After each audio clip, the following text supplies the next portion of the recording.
Well, hello, welcome back to the Deep 404. There's been heavy fighting continuing to the east of Avdiivka in the Donetsk area. Obviously, over the last couple of months, there has been the big battle for Avdiivka. The Russians have now taken Avdiivka and have rapidly after that pushed kilometres to the west. It seems that Ukrainian General Syrskyi, who is now the commander of the Ukrainian army and armed forces, has made a decision, no doubt under President Zelensky's direction, to slow the Russians down and to hold them. So I'm just going to go to our map here so we can have a look. This map here, this area here is Avdiivka. I'll just zoom in a little bit. This is Avdiivka here, Lastochne, Olivka, Semenivka, and Berdichi. Now, the Russians have taken Avdiivka. They have progressed westwards and taken Lastochne, and there's fighting now for Berdichi, Semenivka, and Olivka. I'm just going to jump to the other map here now. We get a rough indication of the line. So it's a little bit harder to see, but this is Avdiivka here. This red dot is Lastochne. This is Olivka. This is Antitank here.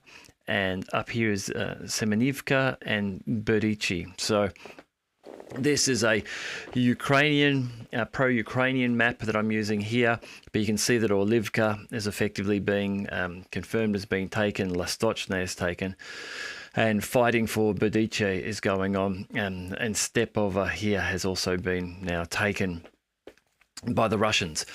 The fighting here reportedly has been very heavy. Very heavy indeed. In fact, there has been reports that just from this area, the numbers of casualties, of Ukrainian casualties over the last few days are in the numbers of 400, 500, maybe even 600 men per day in this area. So it appears as though Syrskyi's decision has been to hold along that line of Berdichi to Semenivka or Olivka, hold on that line at whatever cost.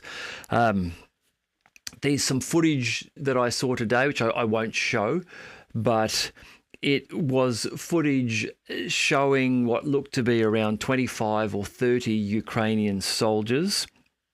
In some of the textual commentary that went with this post that I saw on social media, it was suggesting that these 25 or 30 men were attempting to retreat from an area near Chormysk, near or Bakhmut. Now, Bakhmut is just north of the Avdiivka area.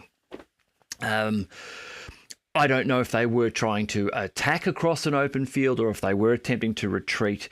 Regardless, the footage just showed the suffering and the sort of scale of losses that are being inflicted on troops, on Ukrainian troops at the moment. This footage showed the bulk of those troops being killed by what appeared to be either artillery or perhaps more likely some sort of tubed rocket attack, like a Smerch and multiple launch rocket system type attack over a large area of these fields which they were trying to cross. There seemed to be a broad attack on that area which is carried out, but that was just one instance, and it seemed to show within a minute or so 25 or 30 men, if not all killed, mostly killed I would suggest, and seriously wounded.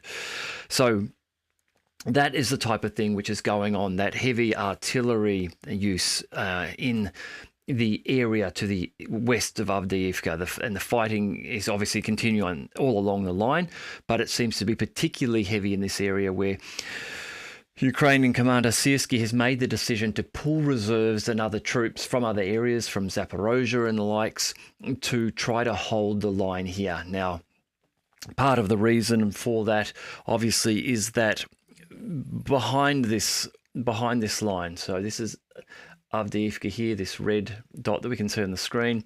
Lastochne, Olivka, and Berdichi here. If we scroll out a bit, Oshchertne and Pokrovsk become likely targets for the Russians to hit as they move westwards. The troubling thing for the Ukrainian forces is that in this area to the west of Avdiivka, they don't have the same level of fortifications, fortified locations as they had in Avdiivka. Avdiivka was central to the fighting around Donetsk, which started in 2014 and has been held by the Ukrainians for that time and has been fortified over that time. The top part of Avdiivka was a large coke plant, a large industrial plant already made of thick steel and concrete with underground bunkers and all of that sort of thing already there. The speed with which it was lost or captured, however you wish to look at that, it just indicates the ability that the Russians have at the moment and the likely impact they will have on less fortified locations. So it does seem now as though there is an all hands to the pump approach being taken to try to stop the Russians from advancing further westwards. The costs appear to be very high, sustainable for some period of time perhaps, but you would think that not for very long before such attempts just chew through too many men and the reserves themselves become thin enough and scarce enough that being able to sustain the rest of the front line becomes problematic. If we remember that the Russian forces are putting pressure up on the north in the Kupiansk area down to Krasny Liman area. They're making advances around that area there, the Serebransky forestry area. As you come down from there to Artyomovsk or Bakhmut, advances being made there towards Chasov Yar. Now, Chasov Yar was also considered to be quite a fortified location. It is now being approached by the Russians. They're really within, a swift run. We're within a kilometre of Chasov Yar now, or approaching a kilometre. The areas of the Vremka Ledge in southern Donetsk or the eastern Zaporozhye region, in there where the Ukrainians advance down the Vremka Ledge through Neskuchne, all of that is now apparently again being heavily defended by the Ukrainians, with the Russians making some advances there. And then further over to Zaporozhye, we have the pushing back of the Ukrainian advance made around the area of Robotne and Verbova, where the Russians are now pushing the Ukrainians back. In that area, again, heavy fighting there. The Ukrainians trying to defend the ground that they made during the offensive.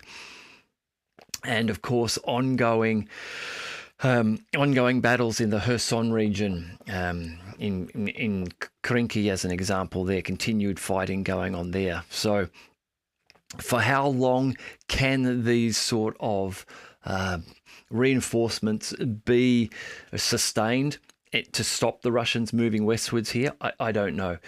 We have these, if not strange, then perhaps unbelievable claims from Ukrainian President Zelensky that only 31,000 Ukrainian soldiers have died in this conflict. Now, I don't think anyone believes that. There's even Ukrainian sources which are saying now that that's just not right, not believable. There's talk of, coming from President Zelensky's office, of a million men have been mobilized through this conflict, and yet then conflicting reports saying only 300,000 have been involved on the front line of fighting. So the question then arises, well, where are the other 700,000 men? If there are so many of them who have been mobilized, then why aren't they being sent to the front line to push back the Russians? Why are there reports from the Ukrainians of reserve forces having to be removed from other areas to weaken areas in order to strengthen the west of Avdiivka? Some things not adding up lots of images and video, which has been coming out for a long time now, for months, if not over a year, of growing Ukrainian cemeteries. All of this indicating that the Ukrainians are losing men at a high rate, that they haven't mobilized 1 million men, or if they have mobilized 1 million men, then these figures, which some people are suggesting, Douglas McGregor, he has been suggesting for some time that the number is up around 500,000 men lost for Ukraine. That's killed and wounded. Maybe those numbers have some truth to them. I don't know. I don't think anyone at this stage can give us an accurate number, perhaps apart from the Ukrainian military themselves, and they're not providing those details. So that is happening, and that is very difficult for the Ukrainians at the moment. And this situation for them is heavily influenced by artillery, the amount of artillery that Ukraine has to use, and the amount that Russia has to use in this conflict. There are reports today that you may have seen or heard of that the Czech President Pavel is suggesting that he has identified 800,000 rounds of NATO ammunition that could be purchased within the next couple of weeks and given to Ukraine. Reportedly, they have found 500,000 rounds of 155mm shells and 300,000 122mm shells. The source of these shells is undisclosed, although from reading other information and comments by other European nations about President Macron and his statement on this, where he has said that they will now look to join the Czechs in funding this, it seems clear that the source for these shells is outside of Europe, external to Europe. Now, it's not indicated who. I don't think it's going to be China. But it's someone out there has these shells, and the Czech president believes now that with support, and there are apparently, so I think around 15 or 16 nations now who are getting together and suggesting they will contribute funds to be able to purchase these 800,000 shells. Now, there are some challenges around this. Russia has for a long time been sustaining a rate of at least 10,000 rounds a day being fired. That's of the Russian 152mm round shell. Now, the equivalent of that is the 155mm NATO round. So there's 500,000 of those. If the Ukrainians were to get them all tomorrow or within the next 2 months, then if that was well managed, the delivery of that would allow the Ukrainians to fire at 10,000 rounds a day to match what the Russians are firing for 50 days. So the 500,000 shells, 10,000 shells a day, 50 days of activity. So a little less than 2 months, those 500,000 155mm shells would provide to the Ukrainians. There are a number of other challenges around that. First of all, the price of these shells. Now, NATO senior military officer Admiral Rob Bauer, he announced in October of last year that the price of a NATO shell, 155mm shell, had risen from around 2,000 euros to about 8,000 euros. So that's a significant increase. And that increase was from the start of the conflict until October last year, so 5-6 months ago. And in that 18-month period, they had risen from 2,000 euros per shell to 8,000 euros per shell. And now, these 500,000 shells obviously haven't just been sitting around waiting for someone to purchase. They've been there for some time. I would suggest that these shells, if they are to be purchased, will be done at somewhere near market rates, which makes this quite an expensive operation. If you were to suggest 2,000 euros per shell for the 800,000, that's $1.6 billion that needs to be found to pay for them. If the prices are up near the 8,000, and it may not be, these might be older shells, so you're not paying as much for them. But if it was somewhere in the middle and say 4, then you're still looking at over $3 billion required to purchase all of those shells. So another $3 billion to give you just under 2 months of ability to match the current Russian rate of fire, which has been, again, estimated at 10,000 shells per day. No one seems to think that the Russians have dropped below firing 10,000 shells per day throughout this conflict. And at some periods of time, in the northern European summer of last year, some periods of time, their reports were that they were on some days reaching highs of 40 to 60,000 a day. They're not sustaining those rates. But the Estonian Defence Minister in December, just gone for a few months ago, they have published a paper where they have assessed that Russia's total production and recovery of artillery ammunition will reach up to 3.5 million units in 2023 and more than 4.5 million in 2024. So even what they were suggesting, that in 2023, that growth, that was a threefold increase from the 2022 production. So this is the Estonians saying they believe the Russians from 2022 to 2023 have done a threefold increase of their artillery production, and that in 2024, it will get up to at least 4.5 million. At Russian production rates of 2 million shells per year, that gives them a sustained rate of 5,500 shells per day. At 4.5 million shells per year, that gives them a sustained capability of over 12,000 rounds per day. That means that in 2024 now, we're into the first quarter of that. So let's just suggest that the Russians are hitting that 4.5 million mark. That rate, they are now, if they wanted to, able to increase their daily average from 10,000 to 12,000 and sustain that. This is, of course, excluding any assistance that Russia might receive from the likes of, say, Belarus and North Korea. Now, North Korea, there have been reports that North Korea have been providing shells and will be continuing to provide 152mm shells to Russia. What volume they can produce for Russia, I don't know, but that, I suggest, would go on top of that figure. The Chinese also produce 152mm shells, so there is every likelihood that if needed, Russia would be able to talk to the Chinese about supplementing, augmenting their production there. So it's quite possible that over the next few months, if we were to take all of those sources into account, that the Russians might be at a sustained rate of 15,000 shells per day, a firing rate of that.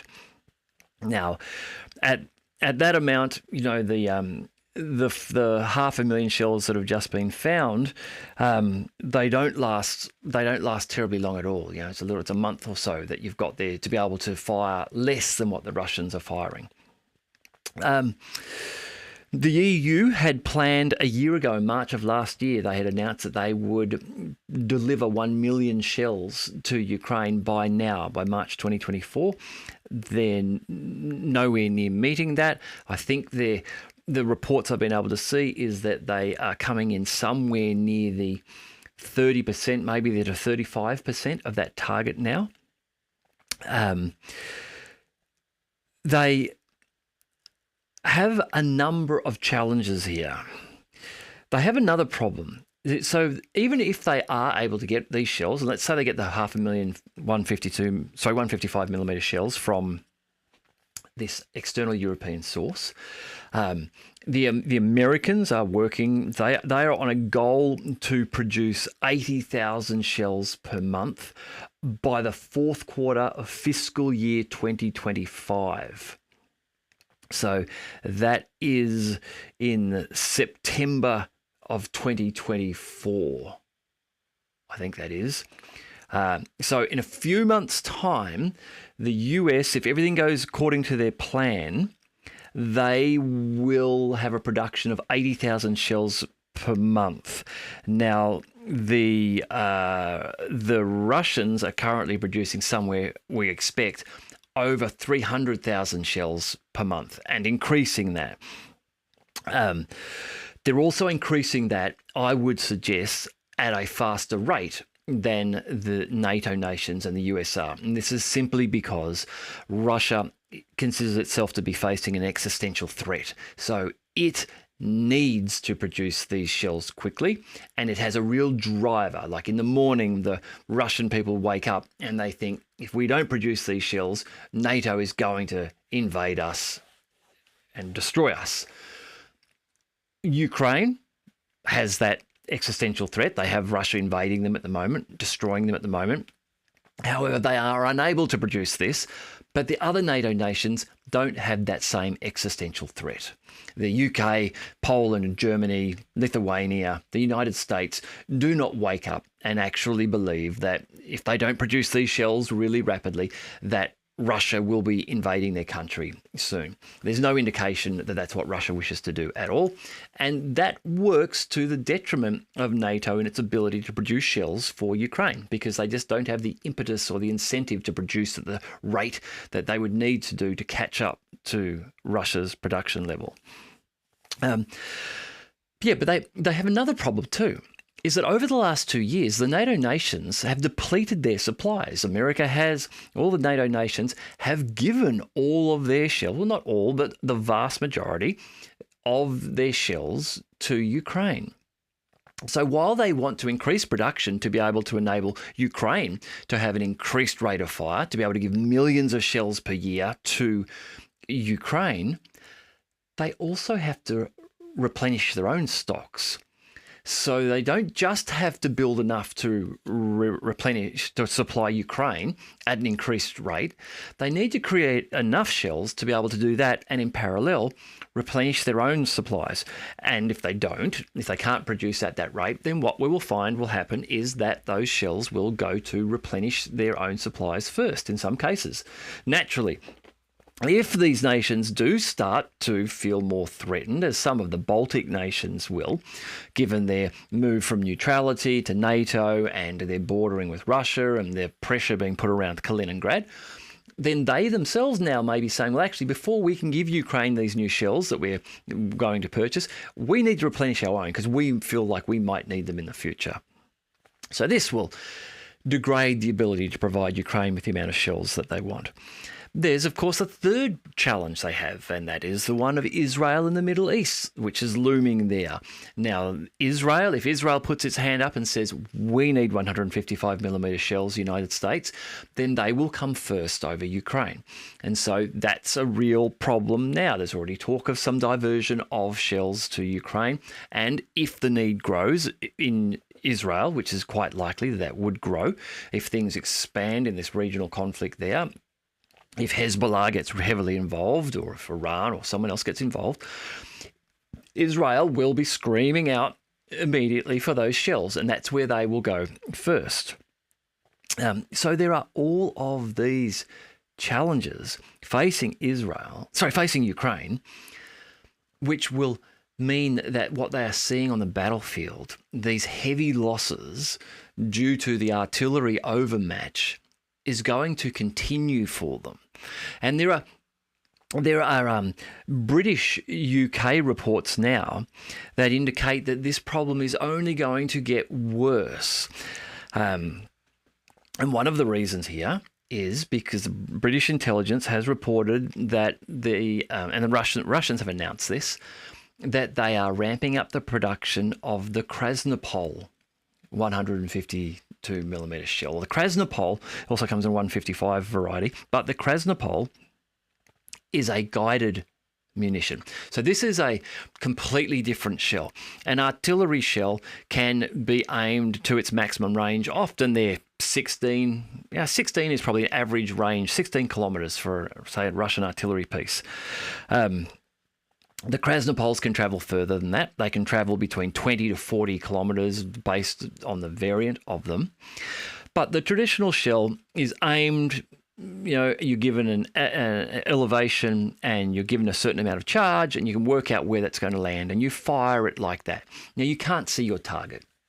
So ideally, you have a forward observer, a spotter, who is someone who's up near the target who can radio back to you and go, those last 2 shells you fired, they went over the target by 150 meters. Wind it back a little bit. So you adjust settings, you wind it back a little bit. Then they go, those 2 shells landed 50 meters in front of the target. You've got to push it forward a little bit. And so you correct and correct and correct. And it's inefficient. You fire lots of wasted shells to try and hit your target. This is completely different to the Krasnopol. I've actually got a picture here I can show you kind of how this works. Let me just figure out which one it might be. So the Krasnopol. So the way that this works is that you have an observer. In this case, it's this weird 3-legged observer here. But what is being done with the Krasnopol is that aerial drones are being used as this observer. Now, this observer has a laser painter on it, like a laser pointer. So this observer needs to be within 5 kilometers of the target. In this case, the tank, which is hidden by my picture on the screen, but that's the target there. Your Krasnopol can be safely 40 kilometers away, waiting alongside a self-propelled piece of artillery. You call back, or the drone sends a message back and says, this is the target, these are the rough coordinates. So you then do the normal artillery aiming to get it roughly onto the target, but then in the last 5 kilometers of flight, the Krasnopol shell has a radar detector in its nose, and it is able to pick up this laser painting, which is being done either by the infantryman or by the drone or by whatever this 3-legged device is. In this diagram here, this is actually not a Krasnopol, but it's an image to give you an idea of how they work. That guides the fin-stabilized Krasnopol round in directly onto its target. I showed some footage a couple of weeks ago in a video that I did of one of these shells just coming in through the window of a building. Like, it's an accurate direct hit. And so the Russians are increasing their production of the Krasnopol, which means that the number of shells that they're producing, as they will be moving, no doubt, more towards using Krasnopols, producing Krasnopols, and producing less of the traditional ones because they're inefficient, and instead use a lot less of these guided Krasnopol shells. Now, the Western nations, NATO and the US, they have a version. It's the M982 Excalibur. One of the benefits that the Krasnopol seems to have over the Excalibur is the Excalibur is its guidance is based on GPS and inertial guidance. So it's aimed, it's fired, and then it's able to use GPS tracking to guide itself into coordinates. The Krasnopol doesn't. The Krasnopol relies on laser pointing. It can actually use the Russian the GLaNOS version, which is like the Russian version of this, but it uses the laser pointing. The strength that gives the Krasnopol over the Excalibur is that we know that the Russian forces, with their electronic warfare capabilities, are able of knocking out GPS in wide regions. There have been multiple reports over the last couple of months and even the last couple of years of the Russians doing this, and most recently over the Suwalki Gap, that interesting little 65-kilometer border between Poland and Lithuania and Kaliningrad and Belarus. There have been reports there that there were large areas there where GPS service was just taken out, and this is suggested to have been done by the Russians. So if the Russians can do that, over an area, if they can take out the GPS service, then they are able to, in effect, render the Krasnopols back to just not the Krasnopols, the Excaliburs, back to just a regular unguided shell, because they now lose that ability to do that tracking directly onto the target based upon GPS coordinates. Now, of course, that's not always going to happen, but it is a weakness there which doesn't exist with the Krasnopol. The Krasnopol has reportedly had some shortcomings in bad weather, where the laser signal is impacted by the weather. But again, the British intelligence reporting is suggesting that the Russians are well aware of this, and they are working on resolving that problem so that the new Krasnopols will be less impacted by bad weather conditions. And I must admit, for myself, reading about it more today, because I was aware they operated in this way, but I had in my mind been envisaging a man up front, laser pointing. I hadn't thought of the idea of using aerial drones, and that's what's happening now. These aerial drones are actually doing the laser pointing, so they can travel out. If one of them gets shot down, no problem, just send another one out. You're not losing men to do that dangerous job of being close to the target and painting it with a laser. That can now be done from the skies with these drones. So that's an ongoing challenge in this conflict, which is going to be very difficult for the Ukrainians to overcome the artillery mismatch. Now, there's another side to that. Even if, let's say, we were to suggest that that Ukraine were to get this 500,000 shells over the next month or so, there's no guarantees that they will get to the front line safely. There's no guarantees that the Ukrainians have got the artillery pieces to be able to fire them at that rate, at a sustained rate. Now, we have seen reports of large numbers of Ukrainian and NATO-supplied pieces of artillery being destroyed, large numbers of self-propelled pieces of artillery being destroyed, large numbers of reports of the ANTPQ, the counter-battery radars, which the Americans are supplying to the Ukrainians, being destroyed. So what the Ukrainians could be in a position where they may end up with a bundle of shells, but now they've got a bundle of shells which they can't get through because they no longer have the barrels to be able to fire them. Now, I'm not saying that is the situation they're in, but I'm saying that they would be moving towards that situation. This continued daily attack by Russians on the Ukrainians, with winning the counter-battery duels because of the overmatch of artillery they have to fire. Firing 10-1 in a regular artillery duel gives you a serious advantage in taking out your opponent's artillery.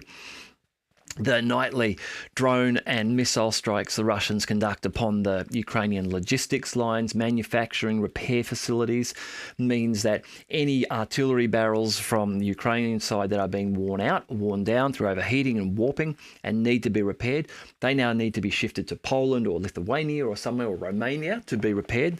It's not going to be feasible to repair them in Ukraine.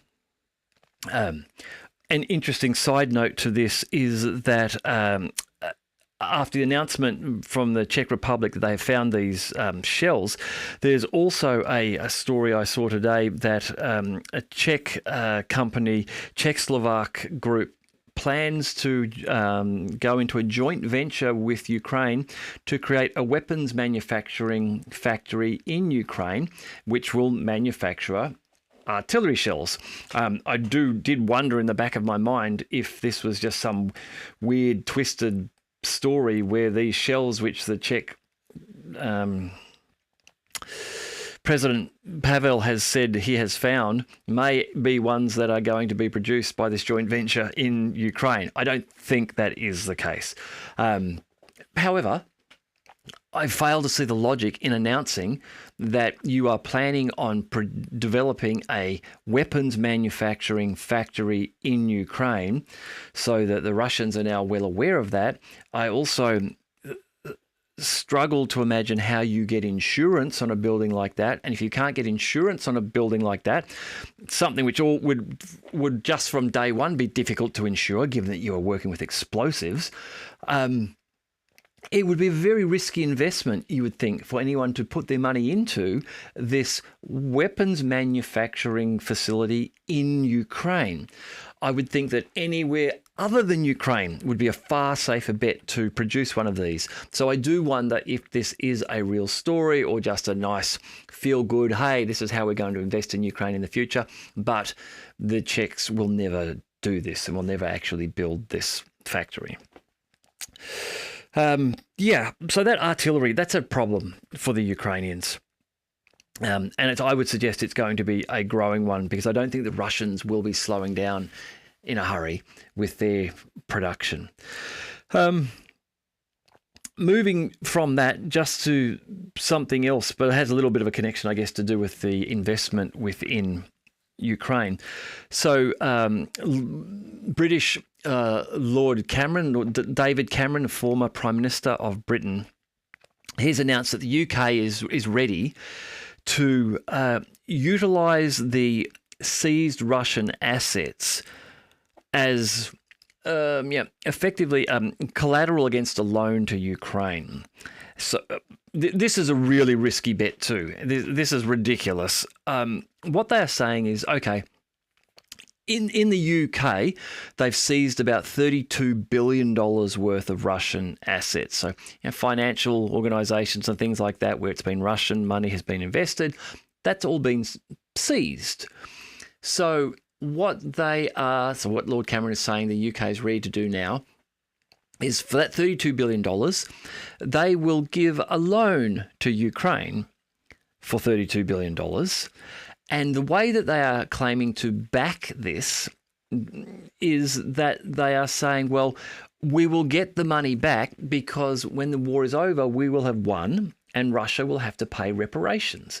And so Russia will have to pay the $32 billion back. So Ukraine won't have to pay for it. Ukraine gets the money and the Russians will give that money back to us. Now, of course, I'm sure you can see the risk here is that the Russians don't know that they have to lose the war and they end up winning the war and they don't pay the reparations, and they then come after the Brits and say, we want our money that you froze back. And the Brits say, well, sorry, we gave it to Ukraine. And so now the Russians are saying, well, we don't care. We just want it. So it's a really bad idea. I think it's also illegal. I think just in general, the way the money has been taken, and I'm obviously not a legal expert, but from what I've heard other people commenting on this, Alexander Makouris has spoken about this a few times on the Duran, that the idea itself is pretty much illegal. But it's just a bad way to secure that loan. So ultimately, more than likely, Ukraine are going to get stuck with that loan, have to pay it back, not be able to pay it back. That means the British have lost that money, which was Russian money anyhow, and the Russians are going to come looking for the $32 billion in the end. So that's going on. More interesting economics from the West. Now, I want to move a little bit to talking about navies. A couple of interesting points. I'm just going to read a little bit from Defence News, and then I'm going to go into that and just talk about why I've called this video, whatever I end up naming it, No More Navies, or Navies Are Done, or something like that. But let's just read through this first, because this is an interesting little thing here. So, US Navy boats, the bulk of their firepower on destroyers and cruisers is carried in what are called VLS cells, which are vertical launch system cells. Now, I think I have, here we go. I think I have a picture here. So in the bottom of this image, you can see the two men on the right are loading a missile or a missile sheath down into, and they're standing on a whole heap of white lids, and those lids are the cells. These are the vertical launch cells. So basically, on the boat, the missiles stand vertically. They stand like that, and they can be fired straight out from the boat that way. Now, this is something interesting that I learnt just today, is that the American warships are not able to resupply and restock those VLS cells while at sea. The missiles, I'm assuming this white container we can see here may contain a missile, or it may not, but the missiles, when they're loaded in here, need to be done in a docked position where the boat is still. The missiles are very, effectively very, very fragile, easy to damage, fins and sensors and things like that. The movement of a boat when it is at sea is so much that the likelihood of damaging these multi-million-dollar missiles when you're trying to insert them into the tubes, the risk of that is just too high. So they don't do that. And instead, if one of these, like a destroyer or a cruiser, has fired off its complement of these, now they can store, depending on the Arleigh Burke class destroyers, have a capacity to store between 90 and 96 missiles in these VLS cells, depending on the type of the warship. So you've got 90 to 96, let's say 100. You've got 100 shots. Now, this is different missiles, but just to give an indication of numbers, when the Americans launched their earliest strike against the Houthis, the first one a couple of months ago, I believe they fired 80 Tomahawk missiles there. Now, so what I'm suggesting is that 100 sounds like a lot, but 100's not necessarily a lot. So if you have, 5 or 6 destroyers out there and they have a big day where they need to attack some targets where something big is going on, it's possible that in a day they might go through their complement of missiles and they now need to return to a safe port to be restocked. So if this is happening, for example, near the Houthis, down in the Red Sea, the Gulf of Aden, then they would have to transit up through the Suez Canal as the quickest way that they can get to somewhere safe like Greece or Italy. And that's 2,000 kilometres. They're going to sail 2,000 kilometres. If they're in the Gulf of Aden, the quickest way they can do that is go up through the Red Sea, in which case they're probably going to be coming under continued and sustained attack by the Houthis that whole way. You can see how this just is a risk. This isn't a very good situation. And again, is one of the real world practical challenges of trying to project force like the Americans like to do. The Americans can support Israel by having their aircraft carriers and their destroyers and that sailed out to the region. But if they do then need to go back, if a war really kicks off and they need to go and disappear for a couple of weeks to resupply, that's a real problem, a real challenge for them. A report in 2019 from the Centre for Strategic and Budgetary Assessments Group found that a vertical launch system reload at sea capability could provide the equivalent to the US Navy of 18 destroyers. This is in a Pacific War scenario. I mean, in the Middle East, maybe the numbers are slightly different. But you just see that if they were able to drive out supply ships to them and safely load and restock them, they could do that easily and keep the destroyers in the area. And the equivalent they're suggesting could be as many as having like 18 extra destroyers. No doubt, I imagine the US Navy is working on some plan to do this, some idea to enable this to happen safely. But it's a vulnerability. Now, this is being talked about. It's a known issue. What's not really being talked about at the moment is the threat that marine drones have on navies. So the Magura 5 drone is an example. That, again, I've got a picture here of one of these guys. This is the Magura here. These are the type of drones that were used in the attack just this week to destroy the Sergei Kotov, the Russian patrol boat. They have been used a number of times. They are fast. They are lethal. They are cheap. I don't know. I think they go from $30,000 to $50,000 or something like that, which is a fraction of the cost of a $65, $70, $85, $100 million warship. Right now, I would suggest that every navy on the planet, its actual real wartime combat effectiveness has been reduced to almost zero. And I say that as someone who knows absolutely nothing about navies. But the reason I say that is because we have seen the vulnerability of naval warships to these type of drones. And anyone around the world could be producing these. I mean, high school kids could make these. You get a jet ski, you put an Arduino on it, you put a camera on it, and you give it a Bluetooth transmitter, and you can control something like this. And you've got, limited range. I don't know what the range on these Magura 5s are. I should find that out, but I don't know what that is at the moment. So obviously a lot of these attacks would be initially coastal attacks, but the ability for a nation to produce these, to produce slightly larger ones, or perhaps more frighteningly, to produce slightly smaller ones, is obvious. People churn out. China turns out hundreds of thousands of drones every day of various sorts.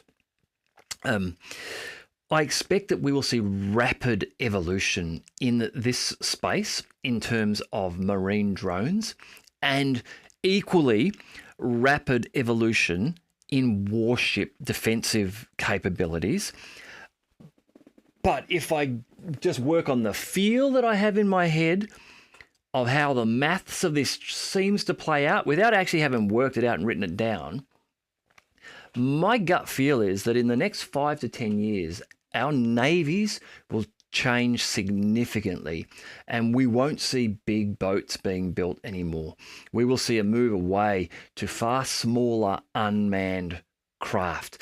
Lots of smaller craft where you can afford to lose a number of them and not suffer a devastating loss as losing a $100 million warship, which is going to take you, 4 years to rebuild, or whatever a warship takes to build, versus these things which can be just plastic molded, pumped out, majority plastic, carrying a bunch of explosive, $15 worth of electronics, and you can mass produce them. It just seems to make economic sense, but also military sense, that what's the point of having one big destroyer that can fire 96 missiles if I can have 5 of these and take it out, and then you send the next one out and I send out 5 more of these and take it out. Yes, there will be developments in terms of the Navy's capability of addressing these and dealing with these, but then there will be countermeasures from these.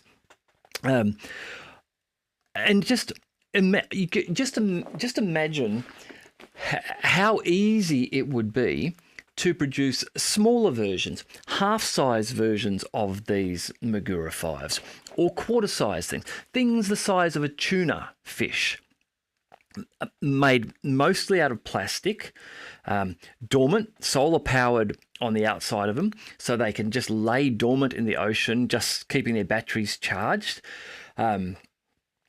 A significant amount of high explosive on them with a shaped charge. So you don't need a whole heap of explosive to get a whole heap of punch. And you just drive out through the ocean and dump them off the back of your boat. They could have the same technology as these awesome pieces of kit have. So these are the PMK-1 anti-tank mines. Now these things are just fascinating. They get deployed, these feet come out, they stand on the ground. The 4 little things off the top that look like microphones are microphones, and they have vibration sensors in them, and on board they have an onboard database of sound and vibration. So you could set one of these up in your local main street and they will be completely safe, because their internal database is set up to listen for the sound of an Abrams tank, or a Leopard tank, or a Challenger tank, or a Caesar self-propelled piece of kit. And so they can sit, I think it's up to 50 meters away, maybe it's 100 meters away from where the target is going to be. So you have a roadway, you sit a couple of these on either side, hidden in the bushes, so you don't see them as you're driving along. And then what they do is they hear a bus go past, they check the database, nah, it's not a tank, they ignore it. They hear a tank go past, oh, it's one of ours, ignore it. They hear, let's say, an Abrams go past, they go, that's what we want. They rotate around, and then the top unit, the top little round piece here, has an explosive charge in it. The thing tilts to position it and pops the top off and fires it up over the tank. And when that top explosive shaped charge is over the tank, it goes poof and just fires down a plasma liquid jet of hot copper into the tank. Now, imagine that technology, that detection technology, those microphones, that database on a floating piece of plastic with a small shaped charge on it, and maybe a little propeller or water jet that can be turned on when it needs to, when it detects what's going past. Oh, that's a speedboat, ignore it. What's that going past? Oh, that's a cruise liner, ignore it. What's that going past? Oh, that sounds like an oil tanker. We'll have one of those. Or what's that going past? That's an American diesel or nuclear-powered aircraft carrier. That's what we want. And you have these small things, coloured black, difficult to see in the water, tiny in comparison to something you're looking for on your radar screens, difficult to detect. And then all of a sudden, on the side of your hull, you just get pop, pop, pop. And you get hit by 3 of these things who have just been slowly pootling over towards you over the last 5 minutes because they detected you and heard you coming. I would say that capability is a weekend away. All it needs is someone in the military somewhere to say, yeah, that's a good idea. Okay, you boys, go and get one of those plastic boats, get some guys from the electronics team and make one of those happen. And you've got your first proof of concept prototype. You then turn around and say, hey, we need $1 million. We want to set up a factory and build 1,000 of these. And someone who's in the Navy says, yep, you've got to do that because we're just going to get destroyed by those things if those guys get them first. So I honestly think navies are going to change in a dramatic way in the coming months. And I think the Navy has been through this in the past. Like there's the stories of when they had battleships and they realised that battleships, they're just too fragile. One good shell on them, they go up. They're too expensive. We just can't have battleships anymore. And admirals hated it.